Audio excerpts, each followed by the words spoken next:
សួស្តីបងប្អូនអរគ្នាបាទគូដែលបងប្អូនអរគ្នានឹងទាំងរងចាំបាទរួមទាំងខ្ញុំផងដែរឥឡូវបានធ្វើត្រឡប់មកវិញហើយបាទគឺជំនួបពុនសធាប៉ះជាមួយនឹងប៉ែនកាយ៉ាស៊ីន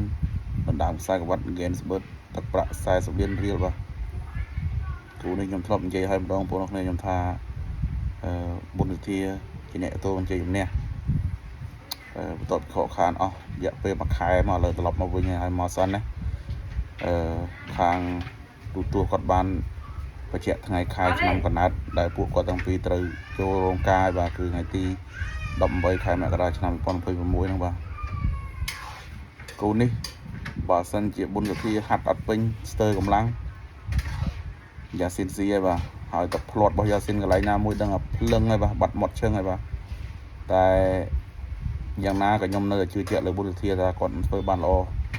ព្រោះអីលុយធំគាត់ក៏មកប្រឡែងចោលដល់បុណ្យសធាបាទ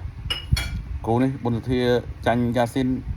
ចាញ់ត្រង់កម្លាំងហ្នឹងបងប្អូនបាទតែកម្លាំងថយយ៉ាស៊ីនគាត់បុកអាវុធយ៉ាស៊ីនចេញធ្ងន់ណាស់ឥឡូវទាត់លើក៏ល្អទៀតបាទអញ្ចឹងគូនេះបើបុណ្យសធាហាត់ពេញមកស្វិតតាន់ចេញចូលចាប់ជង្គង់ប្រើអាក្បាច់ឲ្យគាត់ធ្លាប់លេងជាមួយនឹងកីឡាករខ្មែរយើងពីមុនមក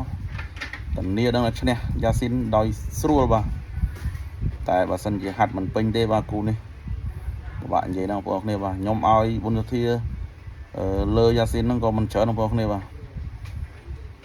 51-49អញ្ចឹងបាទបើឲ្យឈ្នះដាច់មិនដាច់ទេគូនេះបាទតឹងណាស់បាទតឹងណាស់តែយ៉ាងណាក៏ខ្ញុំនៅជឿថាបុណ្យសធាគាត់អាចនឹងមានផ្លែសងឬក៏ហាត់ក្បាច់គុណបន្ថែមមកឡើយណាយកឈ្នះលើយ៉ាស៊ីនបានបាទវីដេអូមានប៉ុណ្ណឹងបងប្អូនគ្នាសូមអរគុណបាទ